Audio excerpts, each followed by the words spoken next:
الله ما في قلبي غير الله لا إله إلا الله محمد رسول الله আউযু বিল্লাহি মিনাশ শাইতানির রাজিম বিসমিল্লাহির রহমানির রহিম সালামুন আলাইকুম ওয়া রাহমাতুল্লাহি ওয়া বারাকাতুহু। আল্লাহ রহমান রহিমের নামের সঙ্গে আপনাদের সকলের মঙ্গল কামনা করে সাপ্তাহিক অনুষ্ঠান মাসাইল-ই জিন্দেগি বাংলায় আমি রওশন আলী নাশাদ আপনাদের সকলকে স্বাগতম জানাই। আশা করি আপনারা সবাই ভালো আছেন। প্রিয় দর্শকবৃন্দ, শ্রোতা মণ্ডলী, গত অনুষ্ঠানগুলোর মতো আপনাদের প্রিয় অনুষ্ঠান মাসাইল-ই জিন্দেগি বাংলায় আপনাদের সকলের প্রশ্নের উত্তর কোরআন ও হাদিস ও আহলে বাইত আলাইহিমুসসালামের শিক্ষার আলোকে নেওয়ার জন্য আপনাদের প্রিয় আলিমে দ্বীন জনাব মৌলানা শেখ সাবির রেজা সাহেব কিবলাকে স্বাগতম জানাই এবং সরাসরি অনুষ্ঠান শুরু করি। আসসালামু আলাইকুম ওয়া রাহমাতুল্লাহি ওয়া বারাকাতুহু। মৌলানা সাহেব। ওয়ালাইকুম আসসালাম ওয়া রাহমাতুল্লাহি ওয়া বারাকাতুহু। আশা করি মৌলানা সাহেব আপনি ভালো আছেন, সুস্থ আছেন। প্রিয় দর্শকবৃন্দ, শ্রোতা মণ্ডলী, আজ আমাদের নবম ইমাম মোহাম্মদ তাকি আল জওয়াদ আলাইহিসসালামের শাহাদত দিবস। এই উপলক্ষে আমি আপনাদের সকলকে শ্রদ্ধাঞ্জলি জানাই এবং আপনাদের সকলের সঙ্গে ইমামে জামানা আজ্জালাল্লাহু তাআলা ফরাজাহু শরীফকেও তাজিয়ত পেশ করি।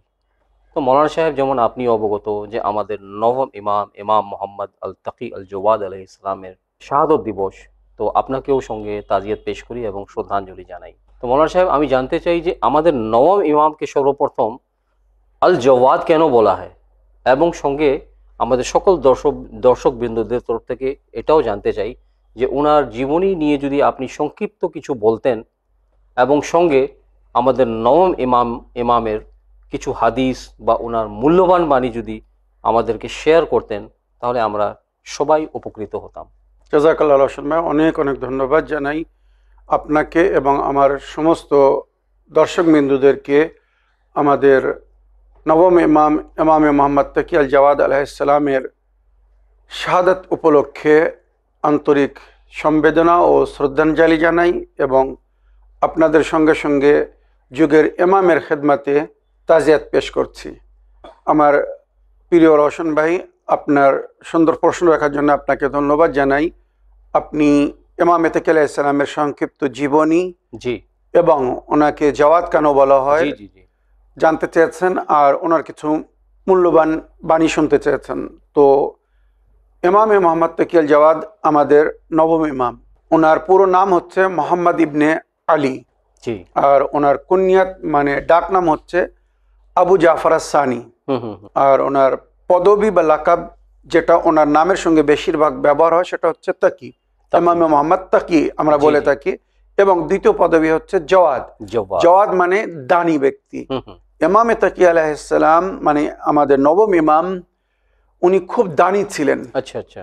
ওনার কাছে কেউ এসে কখনো নিরাশ হয়ে ফেরেনি। এমনকি পরলোক গমনের পরে, পর্দা নেওয়ার পরে, শাহাদাতের পরে ওনার পবিত্র সমাধি মানে রওজায় যে কেউ কোনো দোয়া করে, ওনাকে ওসিলা করে দোয়া করে নিরাশ হয়নি। রওশন ভাই, এটা কিন্তু বিরাট বড় কথা বললাম। আল জওয়াদ আলাইহিস সালামের রওজা কোথায় আগা? কাজমাইন, ইরাকে কাজমাইন সিটিতে ইমামে মোহাম্মদ তাকি আল জওয়াদ এবং ইমামে মুসা কাযিম আলাইহিস সালাম, আমাদের এই দুই ইমামের দাদা এবং পোতা, দুই ইমামের রওজা কাজমাইনি, ইরাকে মানে বাগদাদে এটা। তো ওনাকে জওয়াদ এই জন্য বলা হয় যে উনি খুব দানি ছিলেন, মানে অতিরিক্ত দান করতেন। আর কোনো ব্যক্তি ওনার কাছে এসে একবার দাবি করলে কখনো নিরাশ হতো না। আরো অনেক কিছু ওনার জীবনে লেখা হয়েছে যেটা মানে ওনার এই নামের পুষ্টি করে, যে জীবনে তো উনি কাউকে নিরাশ করেননি, এমনকি মারা যাওয়ার পরে আজ ওনার রওজা মানে ইমামে মুসা কাযিম আলাইহিস সালাম এবং ইমামে তাকি আলাইহিস সালামের রওজা যেটা কাজমাইনে, এই রওজাকে কিন্তু বাবুল হাওয়াইজ বলা হয়, মানে হাজাত পুরো হওয়ার জায়গা। তো ওখানে যে কেউ নিরাশ হয় না, তাই এই পদবী বা এই শব্দ মানে এই লাকাব ওনার জন্য বেশি ব্যবহার হয়। আর ওনার শুভ জন্ম তারিখ হচ্ছে 10 রজব 195 হিজরিতে উনি মদিনায় জন্মগ্রহণ করেন। আর ওনার ওয়াফাত বা শাহাদাতের তারিখ হচ্ছে আজকের দিন 29 জিকাদা 220 হিজরিতে মোতামেদ আব্বাসী আব্বাসী বাদশাহ ওনাকে বিষ দিয়ে শহীদ করিয়ে দেয়। আর মনে রাখবেন আমাদের ইমামদের মধ্যে সবচেয়ে অল্প বয়স ছিল এনার, সবচেয়ে কম বয়সে ইনি পর্দা নিয়েছিলেন বা শাহাদাত বরণ করেছিলেন। কত বয়স ছিল তখন? এনার 25 বছর মাত্র বয়স, সবচেয়ে কম বয়স ছিল এনার। 25 বছর বয়সে এনাকে শহীদ করে দিয়েছিল। আর এনার ইমামাতের পিরিয়ড ছিল 17 বছর, মাত্র 17 বছর উনি ইমামতের দায়িত্ব বহন করেছিলেন। 203 হিজরিতে যখন ওনার পিতা ইমামে রেজা আলাইহিস সালাম শাহাদাত বরণ করেন, 203 থেকে 220 পর্যন্ত 17 বছর ইমামতের দায়িত্ব উনি পালন করেছিলেন। আর ওনার পবিত্র সমাধি বাগদাদের একটি এলাকা কাজমাইন, ইরাকে, ওখানে ওনার রওজা বা ওনার সমাধি। উনি বেশিরভাগ জীবন যাপন করেছিলেন মদিনায়, পরে ওনাকে ইরাকে ডাকা হয়েছিল, ওখানে বাকি জীবন কাটিয়েছিলেন। আর ওনার পিতা ইমামে রেজা আলাইহিস সালাম, ওনার মা জননী হচ্ছেন সাবিকা খাতুন, আর ওনার স্ত্রীর নাম সামানা মাগরিবিয়া, এবং শেষে মামুন নিজের কন্যার সঙ্গে বিবাহ করতে বাধ্য করে। সুতরাং উম্মে ফজল বিনতে মামুন রশিদ, যার মাধ্যমে বিষ দেওয়া হয়েছিল, অনেকেই রাওয়ায়াতে উল্লেখ হয়েছে মোতামেদ আব্বাসী ওনার এই স্ত্রীর মাধ্যমে ওনাকে বিষ দিয়েছিলেন। অনেক রাওয়ায়াত এভাবে উল্লেখ হয়েছে। আর ওনার আওলাদদের মধ্যে আলী, মুসা, ফাতেমা এবং আমামা, আলী ও মুসা, ইমাম আলী নকি আলাইহিস সালাম আর মুসা, এই দুটো ওনার ছেলে, আর ফাতেমা এবং আমামা ওনার মেয়ে। আর ওনার টোটাল বয়স ছিল 25 বছর। এই হচ্ছে ইমামে মুহাম্মদ তাকি আলাইহিস সালামের সংক্ষিপ্ত জীবনী। এবারে ওনার কিছু মূল্যবান বাণী আমি আপনাদেরকে শোনাতে চাই। ইমামে মুহাম্মদ তাকি আলাইহিস সালাম নিজের মূল্যবান বাণীর মাধ্যমে আমাদের কিন্তু খুব সুন্দর শিক্ষা দিয়েছেন রশন ভাই। ইমামে মুহাম্মদ তাকি আলাইহিস সালামের একটি বাণী হচ্ছে লাউ সাকাতাল জাহিল মাখতালাফান নাস, মূর্খরা যদি চুপ থাকতো মানুষের মধ্যে বিবাদ সৃষ্টি হতো না। এটা কিন্তু খুব প্র্যাকটিক্যাল কথা, খুব বাস্তব। আমাদের সমাজে বেশিরভাগ অশান্তির সৃষ্টি হয়, বিবাদের সৃষ্টি হয় যখন মূর্খরা মাথা দেয়, মূর্খরা মূর্খতার মতো কথা বলে, সেখানে অশান্তির সৃষ্টি হয়। তাই ইমাম বলেছেন লাউ সাকাতাল জাহিল মাখতালাফান নাস, মূর্খরা যদি চুপ থাকতো মানুষের মধ্যে বিবাদ কম হতো বা বিবাদ হতো না। আর তাছাড়া ইমামে তাকি আল জাওয়াদ আলাইহিস সালামের একটি বিখ্যাত হাদিস, সালাসা ইয়াবলুগনা বিল আবদ রিজওয়ানুল্লাহি তাআলা, তিনটি জিনিস মানুষকে আল্লাহর নিকটতম করে, আল্লাহর মর্জির পাত্র করে দেয়, আল্লাহর খুশির পাত্র হয় তিনটি কারণে। কাসরাতুল ইস্তিগফার, অধিক ইস্তিগফার, খুব বেশি তওবা ইস্তিগফার। যদি মানুষ ভুল করে আর সঙ্গে সঙ্গে তওবা করে, ইস্তিগফার করে, তো আল্লাহ তাকে পছন্দ করে। যেমন কোরআনের আয়াতে উল্লেখ হয়েছে ইন্নাল্লাহা ইউহিব্বুত তাওয়াবিন, আল্লাহ রাব্বুল আলামিন তওবাকারীদেরকে পছন্দ করে, যারা তওবা করে নিজেকে পাক করেছে। ইউহিব্বুত তাওয়াবিন ওয়াল মুতাতাহহিরিন, তওবাকারীদেরকে এবং যারা নিজেকে পাক করেছে আল্লাহ তাদেরকে পছন্দ করেন। তো এক, তওবাকারীকে আল্লাহ ভালোবাসে, পছন্দ করে। দ্বিতীয়, ওয়া হাফজুল জানিব, যাদের মধ্যে নম্রতা, ভদ্রতা, সভ্যতা আছে, আল্লাহ তাদেরকে খুব পছন্দ করে, আল্লাহ তাদেরকে ভালোবাসে। যাদের ব্যবহার ভালো, সুচরিত্রবান, মানে নম্রতার সঙ্গে সফট কর্নার রাখে, মানে মিষ্টি ভাষায় কথা বলে, আস্তে আস্তে কথা বলে, ভদ্র ব্যবহার করে, এদেরকে আল্লাহ কিন্তু খুব ভালোবাসে, বিনম্র যাকে বলে, জাযাকাল্লাহ, বিনম্র। আর তৃতীয় হচ্ছে কাসাতুস সাদাকা, আর যারা অতিরিক্ত দান খয়রাত করে, আল্লাহর পথে যারা দান করে, খয়রাত করে, অন্যদের খেয়াল করে, আল্লাহ এদেরকে ভালোবাসে। তো এই সমস্ত বাক্যের মাধ্যমে ইমাম আমাদেরকে জীবন কিভাবে যাপন করতে হবে, একটি সুন্দর জীবন কিভাবে হবে, যে জীবন মানুষের জন্য পছন্দিত হবে প্লাস আল্লাহর নিকটেও পছন্দিত হবে, এইগুলো কিন্তু রশন ভাই। তো আশা করি আমরা এগুলো ফলো করার চেষ্টা করব। যদি কখনো ভুল হয় সঙ্গে সঙ্গে ইস্তেগফার করব, তওবা করব, বা মানুষের সঙ্গে সবসময় নম্রতা বা ভদ্রতার সঙ্গে ব্যবহার করব। কেননা আল্লাহ কিন্তু অহংকারীদেরকে পছন্দ করে না, যাদের মধ্যে প্রাউড, ঘমন্ড, তাকাব্বুর, আল্লাহ ইন্নাল্লাহা লা ইউহিব্বুল মুতাকাব্বিরিন, তাকাব্বুরকে আল্লাহ কখনো পছন্দ করে না। তো আমাদেরকে ইমাম বলছেন তোমরা নম্রতার সঙ্গে, ভদ্রতার সঙ্গে ব্যবহার করো। আর তাছাড়া ইমাম বলছেন প্রয়োজন হিসেবে, ক্ষমতা হিসেবে সবসময় দান খয়রাত করতে থাকো। দান খয়রাত করতে থাকলে মানুষ জনপ্রিয় হয়, মানে মানুষও ভালোবাসে, আর প্লাস আল্লাহ তাকে অনেক উন্নতি দান করেন জীবনে, মানে ইহকালে বরকত দান করেন এবং পরকালে ওর সওয়াব পাবেন। এছাড়া ইমামে তাকি জাওয়াদ আলাইহিস সালাম বলছেন আরবা খেসালিন তুইনুল মার আলাল আমাল, চারটে জিনিস মানুষের সহযোগিতা করে আমালের উপরে, কার্যের উপরে, নেকির উপরে। এই চারটে জিনিস যদি মানুষের কাছে থাকে, মানুষ স্বেচ্ছায় সুন্দরভাবে আমাল করে বা নেকি করে। আর এর মধ্যে কোনো একটার মধ্যে অভাব বসে গেলে কিন্তু মানুষ তখন নেকির থেকে দূরে চলে যায় বা ভালো কাজ করতে তখন আর মন চায় না। খুব প্র্যাকটিক্যাল কথা, কিন্তু বাস্তব। কিন্তু চারটে জিনিস কি? এক নম্বর আসসেহা, মানুষ যদি সুস্থ থাকে সব কাজে মন লাগে, নেকিতে মন লাগে, নামাজে মন লাগে, রোজায় মন লাগে, হজে, সমস্ত কাজে মন লাগে। কিন্তু মানুষ যদি অসুস্থ হয় নামাজ পড়তে মন চায় না, রোশন ভাই, বাস্তব। কিন্তু অসুস্থ হলে রোজা রাখতে মন চায় না, অসুস্থ হলে হজ করতে মন চায় না, অনেক কিছু আছে। তো আসসেহা এক নম্বর হচ্ছে সেহাত, ওই জন্য বলা হয় সেহাত হাজার নেয়ামত। দ্বিতীয় আল গিনা, মানে অভাব মুক্ত। প্রয়োজনীয় হিসেবে যদি যতটা আমার প্রয়োজন সেই হিসেবে যদি আমার কাছে পয়সা থাকে, আমি ফ্রি অফ মাইন্ড আল্লাহর ইবাদত করব, সমস্ত নেকিতে অংশগ্রহণ করব, সবকিছু। কিন্তু মানুষ নিজে যদি অভাবের মধ্যে থাকে, কষ্টের মধ্যে থাকে, তখন কিন্তু সে দান খয়রাত করতে পারবে না। বা অনেক অনেক সময় অভাবের কারণে মানুষ সঠিকভাবে উপাসনা করতে পারে না, ইবাদত করতে পারে না। টেনশন, আমি নামাজ পড়তে যাচ্ছি কিন্তু আমার বাচ্চারা ক্ষুধায় পিপাসায়, ওদের পানাহারের ব্যবস্থা করতে হবে, পয়সা নেই। মানুষ কিন্তু ধ্যান আয়ের দিকে যাবে, তখন ইবাদতের দিকে যাবে না। এগুলো কিন্তু খুব বাস্তব জিনিস। কিন্তু তো ঘেনা মানে ধন সম্পদ যতটা থাকার প্রয়োজন, যদি এতটা থাকে মানুষ নিশ্চিন্তে ইবাদত করতে পারে। অভাব যদি না থাকে মানুষ নিশ্চিন্তে ইবাদত করতে পারে। কিন্তু জীবনে যদি অভাব থাকে তখন মানুষের মন আগে ওই দিকে যায়, ইবাদতের দিকে পরে আসে। আল ইলম, তৃতীয় জিনিস হচ্ছে ইলম, জ্ঞান থাকলে তখন ইবাদতে মজা আসে, ইবাদত করতে ভালো লাগে।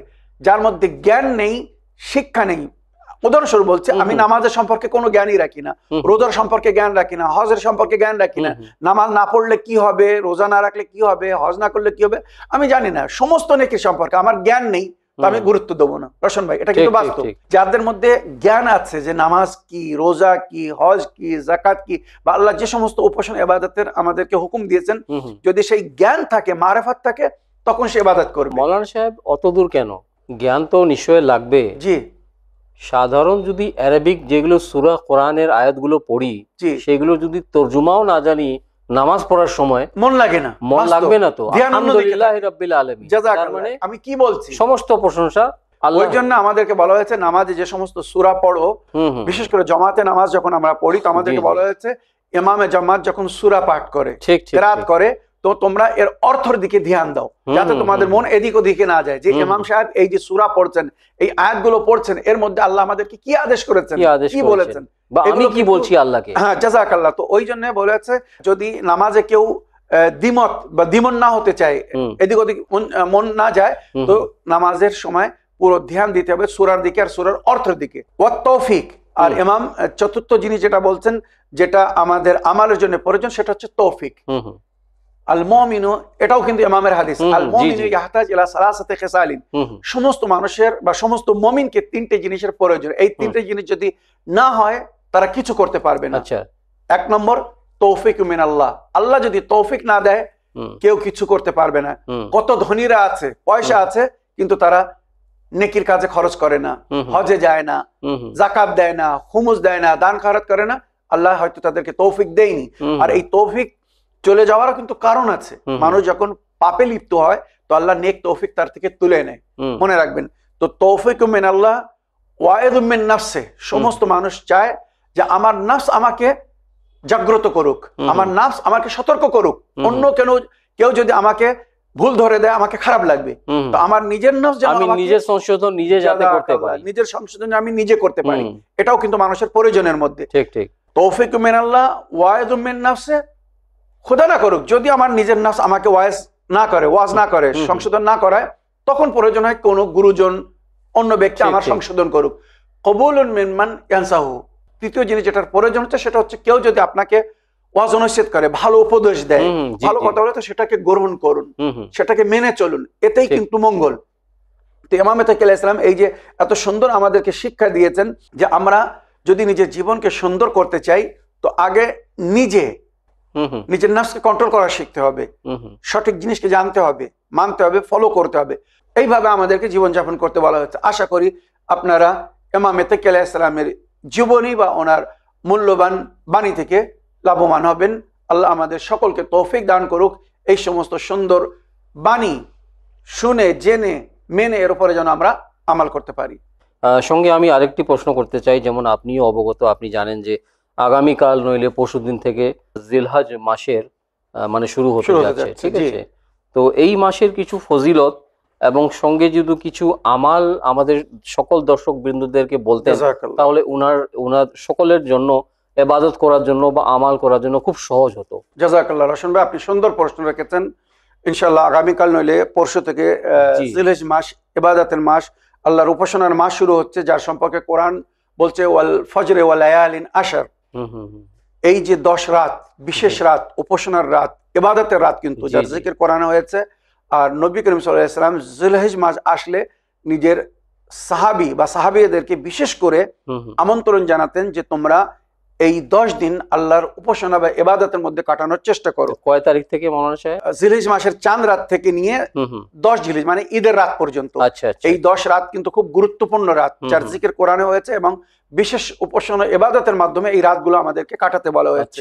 তাই এখানে আমি আমার দর্শকবৃন্দদের বলবো, অনেক ইবাদত আছে, অনেক দোয়া, নামাজ, বীরদের জিকির হয়েছে, যেগুলো আপনারা দুয়ার অ্যাপের মধ্যে মফাতুল জানান বা শিয়াটুল কিট, ডিভাইন পালস বা বাংলা দোয়া অ্যাপের মধ্যে আপনারা পেয়ে যাবেন। ওখানে দেখে নেবেন যে জিলহজ মাসে প্রথম তারিখ মানে চাঁদ রাত থেকে নিয়ে ঈদের দিন পর্যন্ত আমাদেরকে কোন কোন দোয়া নামাজ পড়তে বলা হয়েছে। তাছাড়া রশন ভাই, জিলহজ মাসের বিশেষ আমাল আছে বিশেষ দিনগুলোতে, যেমন 8 তারিখে ইয়ৌমুত তারবিয়া বলা হয় যেটাকে, তারপরে 9 তারিখ ইয়ৌমে আরাফা, 10 তারিখ ইয়ৌম ঈদুল আজহা, ঈদুল আজহার দিন।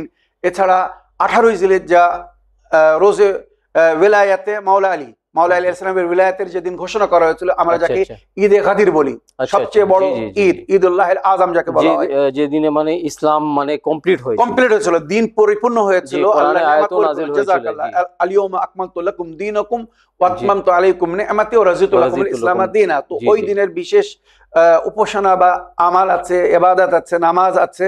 তাছাড়া ওই দিনের রোজা, বছরের 4টি রোজার মধ্যে একটি রোজা, বিশেষ রোজা যার রাখতে বলা হয়েছে। তারপরে 24 জিলহিজ্জা ঈদে মুবাহিলা, ওই দিনের আমাল আছে। জাযাকাল্লাহ, পঞ্জতনে পাকের জাযাকাল্লাহ। তারপরে 25 জিলহিজ্জা যেদিনে সূরা হালাতা নাযিল হয়েছিল, নবী করিম সাল্লাল্লাহু আলাইহি ওয়াসাল্লাম আহলে বাইত আল্লাহর পথে দান করেছিলেন বলে সেই দিনে ওই সূরা নাযিল হয়। মাওলা আলী আলাইহিস সালাম, জনাবে জাহরা, জনাবে ফিজা, ইমাম হাসান হুসাইন নিজের খাদ্য আল্লাহর পথে দান করেছিলেন, রুটি আল্লাহর পথে দিয়েছিলেন, তো সূরা হালাতে এসেছিল। এইভাবে পুরো মাস মানে ইবাদতের মাস বা বিভিন্ন পর্ব বা পার্বণ আছে। তবে বিশেষ করে এই 10 দিন রশন ভাই, এই 10 দিন প্রতিদিন রাত্রে মানে চাঁদ রাত থেকে নিয়ে প্রথম তারিখের রাত, চাঁদ রাত আমরা যেটাকে বলি, প্রথম জিলহিজ্জার রাত থেকে নিয়ে 10 জিলহিজ্জার রাত পর্যন্ত, মানে ঈদের রাত পর্যন্ত, ঈদুল আজহা বা কুরবানির ঈদের রাত পর্যন্ত প্রতি রাত্রে আমাদেরকে 2 রাকাত নামাজ পড়তে বলা হয়েছে। এই 2 রাকাত নামাজ রশন ভাই যদি কেউ এই 10 দিন পড়ে তো সে হজের সওয়াব পাবে। যদি কেউ হজে না যেতে পারে, কুরবানি না করতে পারে, ইত্যাদি যেগুলো করতে বলা হয়েছে, তো এই 10 দিন প্রতি রাত্রে মাগরিব এবং এশা নামাজের মাঝখানে, মনে রাখবেন মাগরিব পড়ার পরে আর এশা নামাজের আগে, মাগরিব এশার মাঝখানে 2 রাকাত নামাজ পড়তে বলা হয়েছে। নিয়ত হবে আমি প্রথম জিলহিজ্জার রাতের 2 রাকাত নামাজ পড়িতেছি কুরবাতান আল্লাহ। দ্বিতীয় তারিখে বলবে মানে প্রথম চাঁদ রাত্রে বলবে আমি প্রথম জিলহিজ্জার রাতের 2 রাকাত নামাজ পড়িতেছি কুরবাতান আল্লাহ। এবারে প্রথম তারিখে মানে দ্বিতীয় তারিখের রাত হবে, দিনগত রাত। তো প্রথম তারিখে রাতের সময় নামাজ পড়ার সময় নিয়ত করবে আমি দ্বিতীয় জিলহিজ্জার রাতের 2 রাকাত নামাজ পড়িতেছি কুরবাতান আল্লাহ। এইভাবে প্রতি রাতে নিয়ত করবে। জাযাকাল্লাহ, নিয়ত করবে। মনে রাখবেন 2 রাকাত করে নামাজ পড়তে হবে। 10 দিন 20 রাকাত নামাজ পড়তে বলা হয়েছে মাগরিব এশার মাঝখানে। আর এই নামাজের পদ্ধতি হচ্ছে নিয়ত করার পরে আল্লাহু আকবার বলে নামাজ শুরু করলেন, তাকবীরাতুল ইহরাম বলে নামাজ শুরু করলেন। একবার সূরা আল-হামদ আর একবার সূরা তাওহীদ পড়তে হবে। একবার সূরা আল-হামদ, একবার সূরা তাওহীদ, মানে একবার সূরা ফাতিহা, একবার সূরা ইখলাস। জি, একবার সূরা ফাতিহা, একবার সূরা ইখলাস, একবার সূরা আরাফের আয়াত নম্বর 142। আচ্ছা, সূরা আরাফের আয়াত নম্বর 142। জাযাকাল্লাহ। সূরা আরাফ আয়াত নম্বর 142। বিসমিল্লাহির রহমানির রহিম। ওয়া ওয়া'আদনা মূসা 30 লাইলাতান ওয়া আতমামনাহা বি'আশরিন ফাতাম্মা মিকাতু রাব্বিহি 40 লাইলা ওয়া ক্বালা মূসা লিআখিহি হারুনা উখলুফনি ফি কওমি ওয়া আসলিহ ওয়া লা তাত্তাবি' সাবিলাল মুফসিদিন। এই আয়াতটি একবার পড়তে হবে। এই আয়াতটা যদি মনে না থাকে তাহলে কিভাবে পড়বো? দেখে পড়া যাবে রশন ভাই, কোরআন দেখে পড়তে পারবে। বিভিন্ন দোয়ার অ্যাপের মধ্যে সব দোয়া আছে। নামাজের অবস্থায় কি বইটা হাতে নেওয়া যাবে, হাতে নিয়ে পড়া যাবে। কেউ কাগজে লিখে পড়তে পারে, কোনো অসুবিধা নেই। সিজদা করার সময় সেটা নিচে রেখে জাযাকাল্লাহ, আবার ওঠার সময় আবার সেটা জাযাকাল্লাহ, কোনো অসুবিধা নেই। তো এই আয়াতটি যদি মুখস্থ থাকে তো মুখস্থ করে পড়বেন, যদি মুখস্থ না থাকে তো আজকাল যেমন কাগজে লিখে দোয়ার বইয়ের মধ্যে লেখা থাকে, বা মোবাইলে অনেকে দেখেছি মোবাইলে লেখা আছে, ওটা দেখে পড়ে আবার মোবাইল রেখে দিচ্ছে, কোনো অসুবিধা নেই। তো মনে রাখবেন এইভাবে আয়াতটি দেখে পড়ে তারপরে আল্লাহু আকবার বলে রুকুতে যাবেন। রুকুর পরে সেজদা, 2 সেজদার পরে আবার উঠে দাঁড়িয়ে আবার একবার সূরা আলহাম, একবার সূরা কুল হুয়াল্লাহু আহাদ, আর ওই আয়াতটি আবার পুনরায় পড়তে হবে, সূরা আরাফ আয়াত নম্বর 142। আল্লাহু আকবার বলে এবারে দোয়ায় কুনুত পড়তে হবে। যে কোনো দোয়া আপনি এখানে পড়তে পারেন। কমস কম একটা বাক্য বলবেন, আল্লাহুম্মা রযুকনা হাজ্জা বাইতিকাল হারাম, আল্লাহ আমাকে নিজের ঘরের হজ করার তৌফিক দান করুন। এইভাবে বলে আল্লাহুম্মা সাল্লি আলা মুহাম্মাদ ওয়া আলি মুহাম্মাদ, আল্লাহু আকবার বলে রুকুতে যান। রুকুর পরে সেজদা, সেজদার পরে বসে তাশাহুদ সালাম পড়ে নামাজকে শেষ করুন। নামাজের পরে তাকবীর জাহরা সালামুল্লাহ আলাইহা পড়ুন এবং সালাওয়াত পড়ে নিজের জন্য, নিজের আত্মীয়স্বজনদের জন্য, সকলের জন্য দোয়া করুন। এটা কিন্তু দোয়া কবুল হওয়ার একটা সুন্দর ওসিলা, জরিয়া এই নামাজ। সুতরাং এই নামাজের পরে নিজের জন্য, আপনদের জন্য, আত্মীয়স্বজনদের জন্য দোয়া করতে ভুলবেন না। তার সঙ্গে অনুরোধ থাকলো আমাদের 2 ভাইকেও এই দোয়াতে স্মরণে রাখবেন। তো আশা করি জিলহজ মাসের এই যে নামাজটি, আমালটি বললাম, যদি কেউ এটা করতে পারে তো নবী করিম সাল্লাল্লাহু আলাইহি ওয়াসাল্লাম বলেছেন সেই ব্যক্তি হজের সওয়াব পাবে, তার নামায় আমালে হজের সওয়াব লিখে দেওয়া হবে। এছাড়া এই মাসের আরো অনেক কিছু দোয়ার জিকির হয়েছে রশন ভাই, আমি অতি সংক্ষেপে শুধু ইশারা দিয়ে দিচ্ছি, ডিটেলসে যেতে পারছি না। জিবরাইল আমিন নবী করিম সাল্লাল্লাহু আলাইহি ওয়াসাল্লামের কাছে একটি দোয়া নিয়ে এসেছিলেন, যে দোয়াটি বাস্তবে এই 10 দিন জানাবে ঈসা নবী পড়েছিলেন কিন্তু। আর নবী করিম সাল্লাল্লাহু আলাইহি ওয়াসাল্লামকে জিবরাইল আমিন ওই দোয়া দিয়েছিলেন আর বলেছিলেন আপনি আপনার উম্মতকে এই দোয়ার শিক্ষা দিন। তারা যদি এই 10 দিন এই দোয়া পড়ে প্রতিদিন সকাল সন্ধ্যা, তো আল্লাহ রাব্বুল আলামিন তাদের প্রয়োজনকে পুরো করবেন, তাদের মনোকামনা আশাকে পূরণ করবেন, তাদের হাজাতকে পুরো করবেন, তাদের দোয়া কবুল করবেন। এবং আরো অনেক বরকত জিকির রয়েছে। এই 5টি দোয়া কিন্তু আমি শুধু অতি সংক্ষিপ্তে বলে দিচ্ছি। এই দোয়া 5টি। আশহাদু আন লা ইলাহা ইল্লাল্লাহ ওয়াহদাহু লা শারীকা লাহ, লাহুল মুলকু ওয়া লাহুল হামদ, বিয়াদিহিল খায়র ওয়া হুয়া আলা কুল্লি শাইইন কাদির। 1। দ্বিতীয়, আশহাদু আন লা ইলাহা ইল্লাল্লাহ ওয়াহদাহু লা শারীকা লাহ, আহাদান সামাদান লাম ইয়াত্তাখিজ সাহিবাতান ওয়ালা ওয়ালাদা। তৃতীয়, আশহাদু আন লা ইলাহা ইল্লাল্লাহ ওয়াহদাহু লা শারীকা লাহ, আহাদান সামাদান লাম ইয়ালিদ ওয়া লাম ইউলাদ ওয়া লাম ইয়াকুন লাহু কুফুয়ান আহাদ।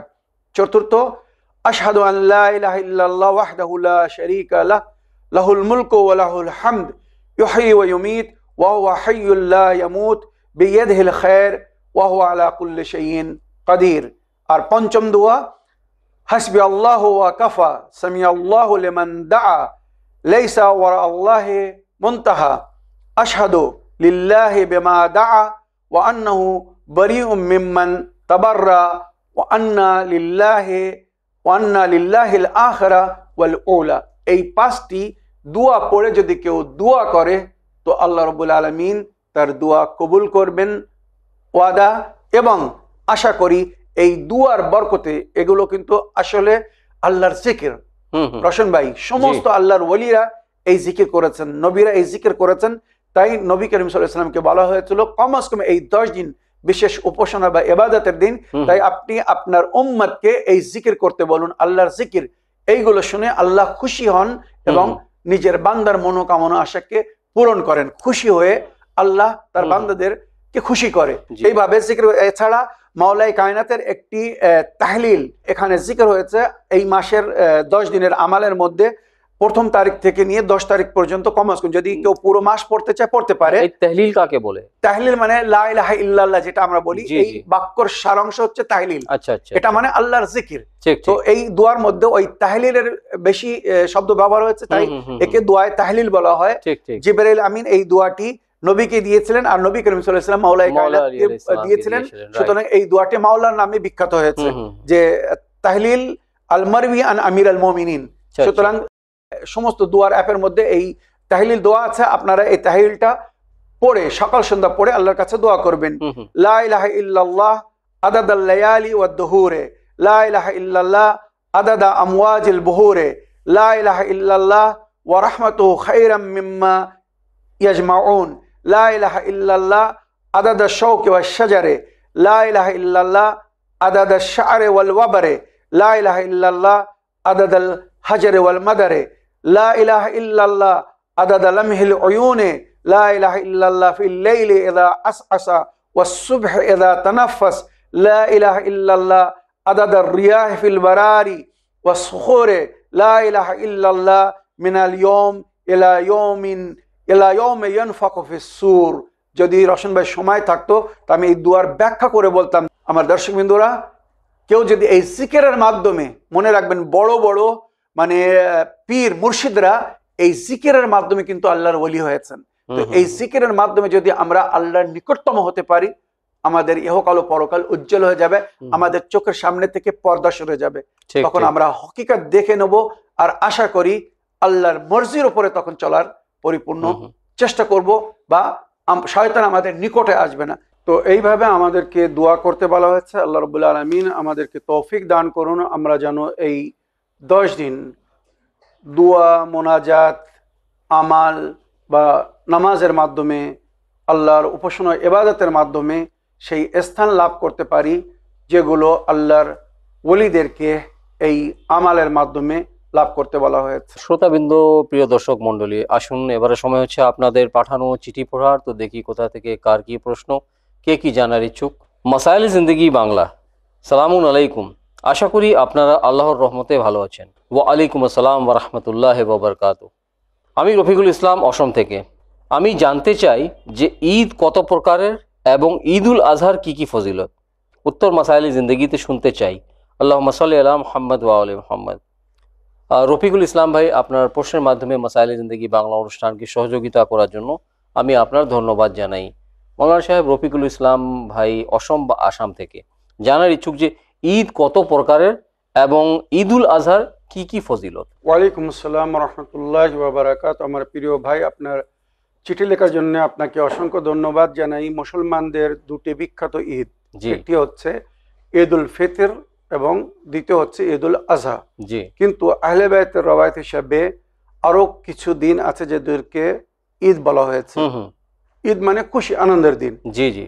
সুতরাং ঈদে মিলাদুন নবী, যেদিন নবী করিম সাল্লাল্লাহু আলাইহি ওয়াসাল্লাম জন্মগ্রহণ করেছিলেন, এটা আমাদের আহলে সুন্নাত ভাইদের হিসাবে 12ই রবিউল আউয়াল, আর আমাদের শিয়াদের বা আহলে বাইতের রওয়ায়াত হিসেবে 17ই রবিউল আউয়াল, যেদিন আমরা নবী করিম সাল্লাল্লাহু আলাইহি ওয়াসাল্লামের শুভ জন্মদিবস উদযাপন করি, পালন করি।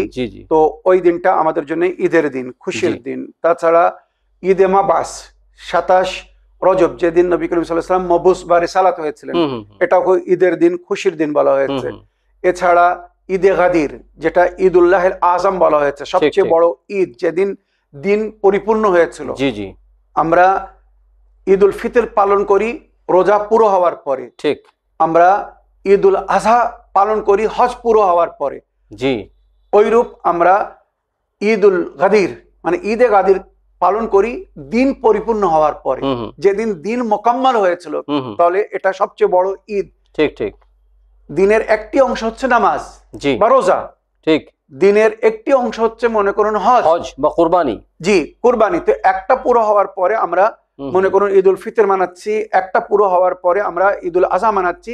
আর যেদিন দিন পুরো হয়েছিল, কমপ্লিট হয়েছিল, দিনের সমস্ত মানে সংবিধান কমপ্লিট হয়েছিল, সেদিন আমাদের জন্য কত বড় দিন হওয়া উচিত। তাই ওই জন্য আহলে বাইত বলেছেন ঈদে গাদির ঈদুল্লাহিল আযম, আল্লাহর নিকটে সবচেয়ে বড় ঈদ, যেদিন আল্লাহর দিন পরিপূর্ণ হয়েছিল। আর আল্লাহ নিজের বান্দাদের জন্য এই দিনকে পছন্দ করেছিলেন।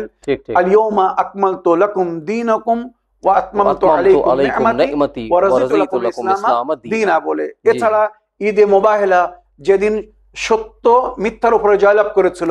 আহলে বাইত খ্রিস্টানদের বিরুদ্ধে গিয়ে, মিথ্যাবাদীদের বিরুদ্ধে গিয়ে জয়লাভ করেছিলেন। তো ঈদে মুবাহিলা বিভিন্ন ঈদের জিকির হয়েছে। ঈদে জাহরা যেমন আমরা বলি, 9 রবিউল আউয়াল আহলে বাইতের শত্রুরা শেষ হয়েছিল বলে, নিহত হয়েছিল বলে ওই দিন আমরা ঈদে জাহরা বলি। এইভাবে অনেক ঈদের উল্লেখ হয়েছে, মনে রাখবেন ঈদ শব্দ হচ্ছে আনন্দ বা খুশি।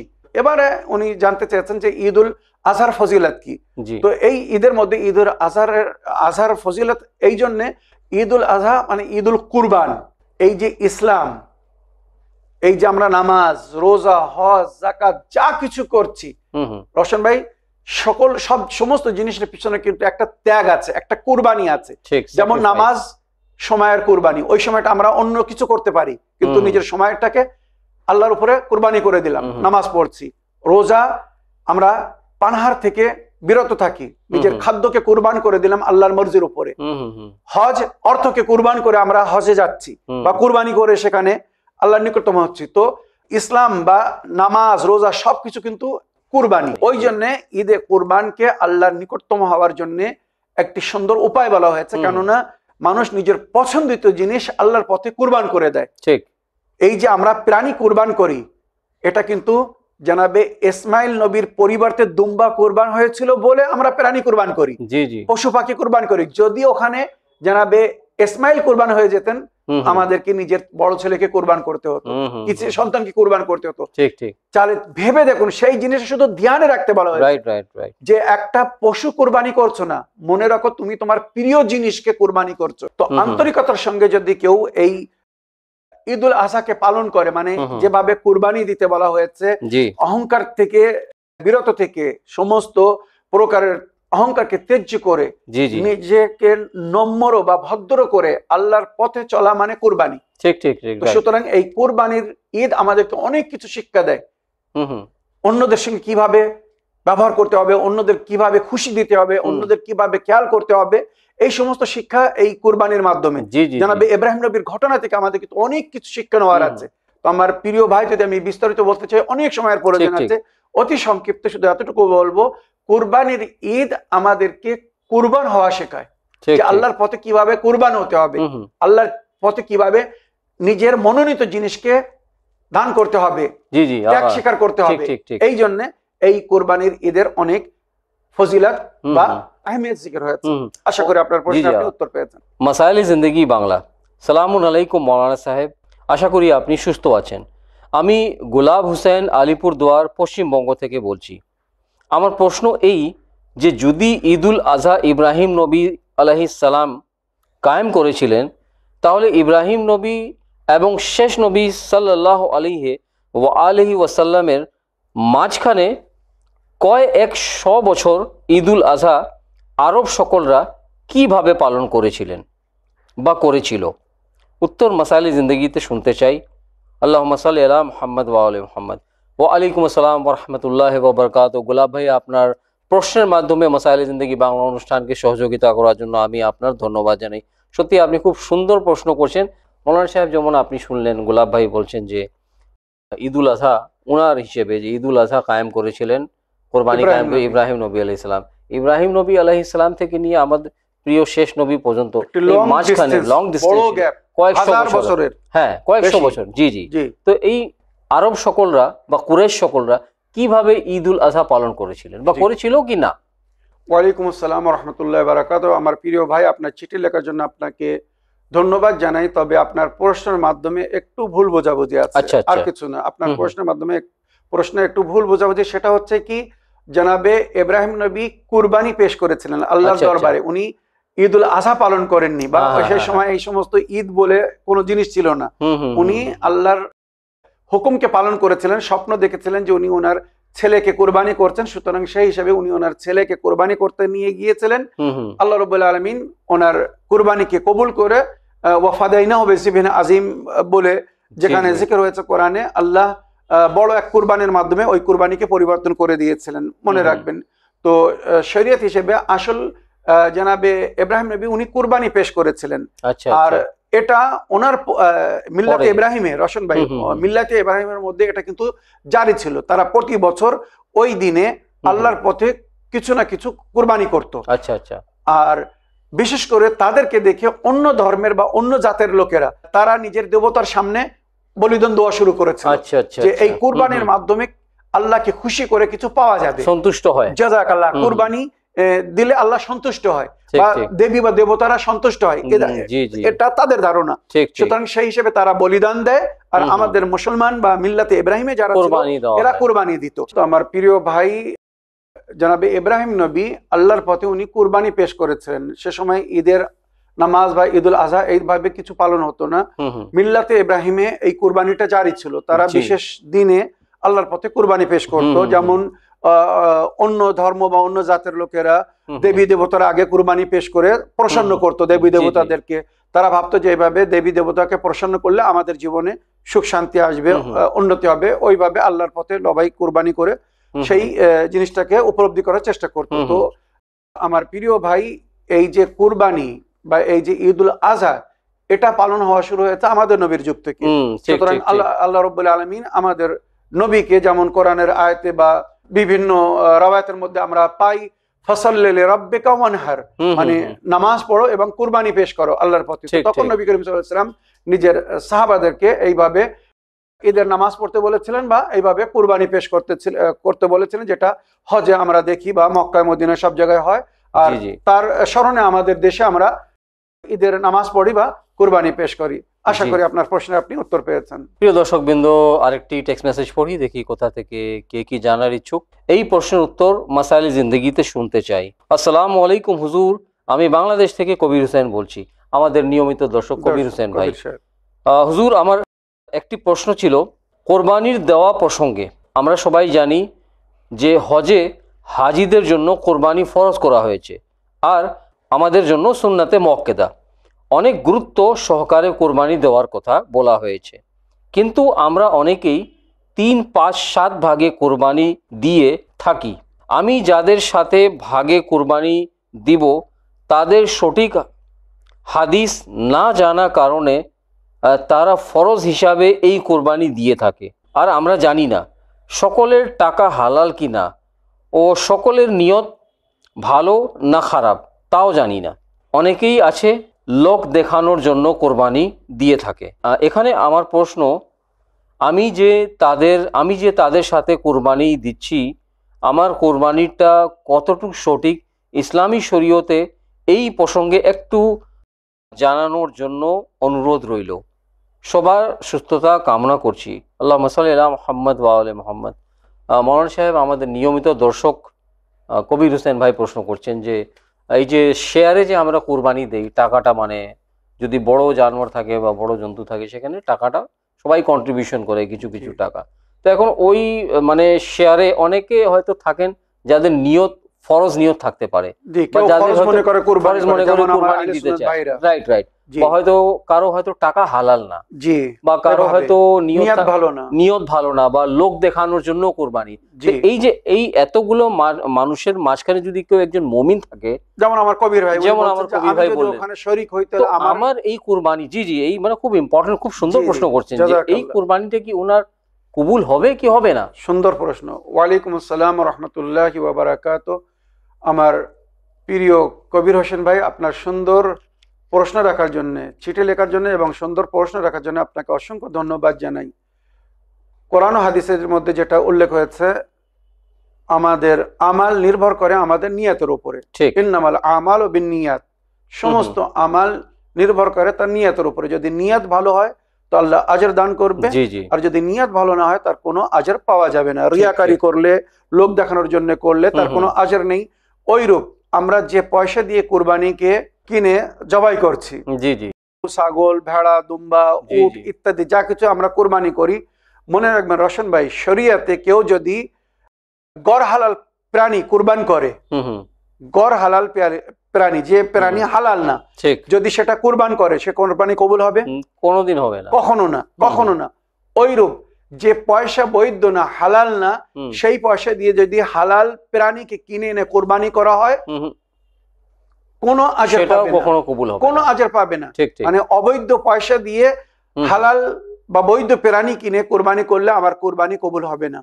আমার পয়সা হালাল হতে হবে এবং হালাল প্রাণী হতে হবে। এবারে প্রশ্ন হচ্ছে, আমার কবির ভাই যেটা জানতে চাচ্ছেন যে উনি সাজাই, আমরা বলি যেটাকে কয়েকজন মিলে কোরবানি দেয়, ওখানে বিভিন্ন প্রকারের পয়সা থাকে বা বিভিন্ন ধরনের লোকেরা ওই কোরবানিতে শরীক হয়। মনে করেন একটা উট বা একটা গরু কুরবানিতে 7 জন শরীক হতে পারে হজে, আর আমাদের নফল কুরবানিতে আমরা আরো বেশি শরীক হতে পারি। তো এখানে শরীয়তে বলা হয়েছে আপনি যাদের সঙ্গে মিলে কুরবানি পেশ করছেন, যদি আপনি পরিপূর্ণভাবে জানেন, 100% জানেন যে এই লোকটা যে পয়সাটা দিচ্ছে এটা বৈধ না, হালাল না, হারাম পয়সা দিচ্ছে, আপনি তার সঙ্গে শরীক হতে পারবেন না। মনে রাখবেন শরীয়তের পরিষ্কার হুকুম, তাহকিক করতে হবে। হ্যাঁ, যতক্ষণ আপনি পরিপূর্ণভাবে জানতে না পারছেন যে পয়সাটা হালাল না হারাম, আপনি মশকুক, তার সঙ্গে কোরবানি দিতে পারবেন। সে যদি ভুল পয়সা, হারাম পয়সা কোরবানিতে লাগায়, তার জন্য সে দোষী হবে, আমি বা আপনি দোষী হব না, কারণ আমি জানি না সে পয়সাটা কোথা থেকে সঞ্চয় করেছে, হালাল ভাবে না হারাম ভাবে। তো আমার প্রিয় কবির ভাই, আপনার নেকির সওয়াব, আপনার যেটা শরীক হচ্ছেন, আপনার যে শিরকাত, আপনার যেটা আপনি অংশ নিচ্ছেন, আপনার অংশের সওয়াব আপনি পাবেন। তবে যদি আপনি জানতে পারেন যে এই লোকটা যেটা এই পয়সাটা দিচ্ছে এটা হালাল না, বা এই লোকের নিয়াত ভালো না, তখন তাদের সঙ্গে থেকে দূরে থাকতে হবে, পরিষ্কার কিন্তু শরীয়তে। তো যতক্ষণ আপনি হারামের পরিপূর্ণ জ্ঞান লাভ না করছেন, আপনি তাদের সঙ্গে মিলে কুরবানি করতে পারবেন, আর ওটা আপনার জন্য বৈধ, মাংস খেতে পারবেন, বা ইনশাআল্লাহ আল্লাহ দরবারে আপনার কুরবানি কবুল হবে। তবে একবার যদি জানতে পারেন যে ওই লোকটা যে পয়সা দিচ্ছে তার নিয়াত ভালো না, বা তার মাল বৈধ না, হালাল না, তখন তাদের সঙ্গে মিলে কুরবানি দিতে পারবেন না। তো আল্লাহ রাব্বুল আলামিন অবৈধ বা হারাম জিনিসকে অ্যাকসেপ্ট করেন না, কবুল করেন না। প্রিয় দর্শকবৃন্দ, শ্রোতা মণ্ডলী, আসুন এবারে সময় হচ্ছে আপনাদের অডিও মেসেজ প্লে করার। দেখি কোথা থেকে কে কি জানার ইচ্ছুক, কার কি প্রশ্ন। সালামুন আলাইকুম প্রিয় ভাইজান, আশা করি আপনি ভালো আছেন, সুস্থ আছেন। ভালো থাকুন, সুস্থ থাকুন, আল্লাহ রাব্বুল আলামিন আপনাকে সুস্থ রাখুক, ভালো রাখুক। প্রিয় ভাইজান, আমার একটি প্রশ্ন হলো যে আমরা কোরবানি করব, এই কোরবানিতে আমরা ফ্যামিলির যত লোক আছে, মনে করুন একটা ছাগল কি ভেড়া কি দুম্বা, তার সাথে আমরা ফ্যামিলির সবার নাম দিয়ে কোরবানি করলে হবে, সেটা তো আপনি অনেকবার বলেছেন। আমার প্রশ্ন হলো এখানে ভাইজান, যে মরহুমদেরও কি অ্যাড করা যাবে, না মরহুমদের নামে আলাদা করতে হবে? আপনি যদি এই ব্যাপারে একটু বিস্তারিত বলেন তাহলে আমরা উপকৃত হব। আর আমার ফ্যামিলির সবার তরফ থেকে আপনার উপর সালাম, আমার বান্ধবীরাও সালাম দিচ্ছে আপনাকে। আপনি ভালো থাকুন, সুস্থ থাকুন, আল্লাহ হাফেজ, জাযাকাল্লাহু খায়রুন ফিদ দুনিয়া ওয়াল আখিরাহ। ওয়ালাইকুম আসসালাম ওয়া রাহমাতুল্লাহি ওয়া বারাকাতুহু। আমার প্রিয় আপামনি, আপনার ভয়েসমেলের জন্য আপনাকে অসংখ্য ধন্যবাদ জানাই। আপনি জানতে চেয়েছেন যে আমরা যে কুরবানি দিই জীবিতদের তরফ থেকে, তো ওই কুরবানিতে কোনো মরহুমকে অ্যাড করা যাবে কিনা, কোনো মরহুমের তরফ থেকে কুরবানি দেওয়া যাবে কিনা? অবশ্যই যাবে, নিঃসন্দেহ কুরবানি দেওয়া যাবে। যেটা আমরা নবী করিম সাল্লাল্লাহু আলাইহি ওয়াসাল্লামের জীবনে দেখেছি। নবী করিম সাল্লাল্লাহু আলাইহি ওয়াসাল্লাম কুরবানির ঈদের সময়, রওশন ভাই, যেটা হাদিসের মধ্যে বা রওয়ায়াতের মধ্যে উল্লেখ হয়েছে, নবী করিম সাল্লাল্লাহু আলাইহি ওয়াসাল্লাম একটি কুরবানি নিজের তরফ থেকে পেশ করতেন, আর একটি কুরবানি নিজের ফ্যামিলি, আত্মীয় স্বজন বা সাহাবাদের তরফ থেকে পেশ করতেন। মানে একটি বিশেষ নিজের তরফ থেকে আর একটি অন্যদের তরফ থেকে। আর যেখানে অন্যদের তরফ থেকে কুরবানি করতেন, তো ওখানে মাতা পিতা, আত্মীয় স্বজন, মানে যারা আছেন এবং যারা পল্লবমন করেছেন, উনি বলতেন তোমরা সকলের তরফ থেকে কুরবানি করতে পারো, এর সওয়াব সবাই পাবে। আর যেমন নবীর হাদিস, ইহদুল আমওয়াতিকুম, নিজের মৃতদেরকে উপহার দাও, তোহফা দাও। তো যেমন আমরা জীবনে মানুষকে তোহফা দিই, ওইভাবে মরার পরেও তোহফা দিতে পারি। তো ঈদের দিনে যখন আমরা নিজের মরহুমিনদের নামে অন্যদেরকে পানাহার দিব, সুন্দর পানাহার, মনে করুন মাংস খেতে দিব, তো এর পরিবর্তে আলামে বারজাখে আমাদের ওই মরহুমিনদেরকেও আল্লাহ রাব্বুল আলামিন সুন্দর পানাহার প্রোভাইড করাবেন ফেরেশতাদের মাধ্যমে। ওখানকার হিসাবে যে হিসেবে সুন্দর কুরবানির মাংস বলুন বা কুরবানির বদলে যেটা ওনাদেরকে দেওয়ার দরকার, আল্লাহর তরফ থেকে ওনাদেরকে এটা দেওয়া হবে। তো সুতরাং শরীয়ত হিসেবে জীবিত এবং মৃত উভয়ের তরফ থেকে কুরবানি করা যাবে। আর মরহুমিনদের জন্য আলাদা কুরবানির প্রয়োজন নেই, জীবিত মৃত সকলের নামে কুরবানি দিতে পারবেন। তো প্রিয় দর্শকবৃন্দ, আসুন এবারে সময় হচ্ছে অনুষ্ঠান শেষ করার। অনুষ্ঠান শেষ করার আগে আজকের অনুষ্ঠানের শেষ প্রশ্ন প্লে করি। দেখি কোথা থেকে কে কি প্রশ্ন করছেন, কে কি জানার ইচ্ছুক। সালামুন আলাইকুম রহমতুল্লাহ বারাকাতু। আমার প্রিয় আকা ও রোশন ভাই, আমি ওয়েস্ট বেঙ্গল থেকে জামিলা বলছি। বলছি আমাদের মানে আহলে বাইতে একজন নতুন ছেলে এসেছে, তো ওনার প্রশ্ন, মানে দ্বিধাবোধ করছে প্রশ্ন করতে। তো ওনার প্রশ্ন হচ্ছে দুটো। উনি বলতে চাইছেন যে আমিরুল মুমিনিনের কথার অর্থটা কি, আমিরুল মুমিনিন কাকে বলা হয়, এবং যে সালাত বা নামাজ কায়েম করে সেই সালাত বা সালাতের জাকাতটা কি, এবং সালাতের জাকাতটা কাকে বলা হয় এবং কি ধরনের। ওনার প্রশ্ন এটাই। আমাকে বলছেন আপনি বলুন। ওনার দ্বিধাবোধ করছে প্রশ্ন করতে, ওই জন্য আমাকে বললো। ওই জন্য আমি ওনার হয়ে প্রশ্নটা করলাম। দয়া করে প্রশ্নের উত্তরটা দিবেন। আসসালামু আলাইকুম রহমতুল্লাহি বারাকাতুহু। ফি আমানিল্লাহ। আল্লাহুম্মা সাল্লি আলা মুহাম্মদ ওয়া আলি মুহাম্মদ আল্লাহ ফরাজা। ওয়ালাইকুম আসসালাম ওয়া রাহমাতুল্লাহি ওয়া বারাকাতুহু। প্রিয় জমিলা আপা, আপনি খুব সুন্দর কাজ করেছেন। এইভাবে আপনাদের বন্ধু বান্ধব বা পরিচিতর মধ্যে থেকে কারো যদি প্রশ্ন থাকে, আপনি হয়তো অন বিহাফ অফ দেম প্রশ্ন করতে পারবেন। এই প্রশ্ন করার জন্য এবং মাসাইলে জিন্দেগি বাংলা এবং ইসলামিন বাংলা অনুষ্ঠানকে ফলো করার জন্য আমি আপনার ধন্যবাদ জানাই। মৌলানা সাহেব, জমিলা আপা আবার আমাদের নিয়মিত দর্শক, জি জি, তো খুব সুন্দর প্রশ্ন করছেন যে আমিরুল মুমিনিন যে বলা হয় এর শাব্দিক অর্থ কি, এবং আকিমুস সালাত মানে নামাজের সঙ্গে জাকাত দাও, নামাজের সঙ্গে জাকাত দাও। তো এটা নিয়ে আমার মনে হয় অনেক ধরনের কনফিউশন আছে। হয়তো কিছু মানুষরা ভাবেন যে নামাজ পড়ো অবস্থায় কিছু জাকাত দেওয়ার জন্য কথা বলা হয়েছে। ওয়ালাইকুম আসসালাম ওয়া রাহমাতুল্লাহি ওয়া বারাকাতুহু। আমার প্রিয় আপা, আপনার ভয়েসমেলের জন্য অসংখ্য ধন্যবাদ জানাই, এবং যার তরফ থেকে এই প্রশ্নটা রেখেছেন তাকেও সালাম জানাবেন এবং ধন্যবাদ জানাবেন। আমার প্রিয় আপা, আমিরুল মুমিনিন শব্দের অর্থ হচ্ছে মুমিনিনদের অভিভাবক, মুমিনিনদের হাকিম, মুমিনিনদের সর্দার, যেগুলো নবী করিম সাল্লাল্লাহু আলাইহি সাল্লাম নিজের হাদিসের মাধ্যমে বলেছিলেন, আল ওমরা ও বাদি ইসনাই আশার, আমার পরে আমার উম্মতের 12 জন আমির হবেন, মানে অভিভাবক হবেন, ওনাদের হাকিম হবেন, যাদের আমেরের উপরে আমাদের আমল করতে হবে। আতিউল্লাহ ওয়া আতিউর রাসূল ওয়া উলিল আমরি মিনকুম। কোরআন বলছে তোমরা ইতাআত করো আল্লাহর, রসুলের এবং তোমাদের যে আমির উলিল আমর। তো আমির মানে অভিভাবক। তো কোরআনের এই আয়াতের ব্যাখ্যায় নবী করিম সাল্লাল্লাহু আলাইহি ওয়াসাল্লাম বলেছিলেন, আল্লাহ তোমাদের অভিভাবক, আল্লাহ তোমাদের আমির, আল্লাহর ইতাআত করো। আমি তোমাদের অভিভাবক, আমি তোমাদের আমির, আমার ইতাআত করো। আর আমার পরে আমার আহলে বাইত তোমাদের আমির। নাম নিয়ে বলেছিলেন মাওলা আলী আলাইহিস সালাম, এবং 12 জন ইমামের নাম নিয়ে বলেছিলেন এনারা হচ্ছেন তোমাদের আমির, তোমাদের অভিভাবক, তোমাদের হাকিম, তোমাদের সর্দার, তোমাদের মাওলা, তোমাদের আকা, তাদেরকে ফলো করো। সুতরাং আমির মানে হাকিম বা যার হুকুমে আমাদেরকে চলতে বলা হয়েছে, যার আমর মানে আদেশের উপরে আমল করতে বলা হয়েছে। এবারে আপনার দ্বিতীয় প্রশ্ন ছিল যাকাতুস সালাত কি। যাকাতুস সালাত বলে কোনো জিনিস নেই। কোরআন বলছে আকিমুস সালাত ওয়া আতুজ যাকাত, তোমরা নামাজ কায়েম করো, নামাজ পড়ো এবং যাকাত দাও। নামাজ আল্লাহর হক, সেটা আদায় করো, আর যাকাত আল্লাহর বান্দাদের হক, সেটা দাও। যেখানে রওয়ায়াত আমি বহুবার শুনিয়েছি, আল্লাহ রাব্বুল আলামিন কিছু জিনিসের হুকুম একসঙ্গে দিয়েছে, যেমন নিজের শুকরের হুকুম দিয়েছে, নিজের উপাসনা বা ইবাদতের হুকুম দিয়েছে মাতা পিতার সঙ্গে নেকির সঙ্গে। ঠিক ঠিক। ওয়াকাযা রাব্বুকা আল্লা তা'বুদু ইল্লা ইয়াহু ওয়া বিল ওয়ালিদাইনি ইহসানা, তোমরা আল্লাহ ছাড়া অন্য কারোর উপাসনা করো না। আল্লাহর চূড়ান্ত সিদ্ধান্ত এটাই যে তোমরা তার উপাসনা করো, আর তার সঙ্গে মাতা পিতার সঙ্গে নেকি করো। তো যদি কেউ আল্লাহর উপাসনা করে আর মাতা পিতার সঙ্গে নেকি না করে, তো আল্লাহর ইবাদত কবুল হবে না। এটা কিন্তু পরিষ্কার উল্লেখ হয়েছে। ওইরূপ আমার প্রিয় আপা, বলা হয়েছে আল্লাহ রাব্বুল আলামিন নামাজ এবং যাকাতের হুকুম একসঙ্গে দিয়েছে। ঠিক ঠিক। আল্লাহর উপাসনা করো প্লাস যাকাত দাও, মানে আল্লাহর বান্দাদের খেয়াল রাখো।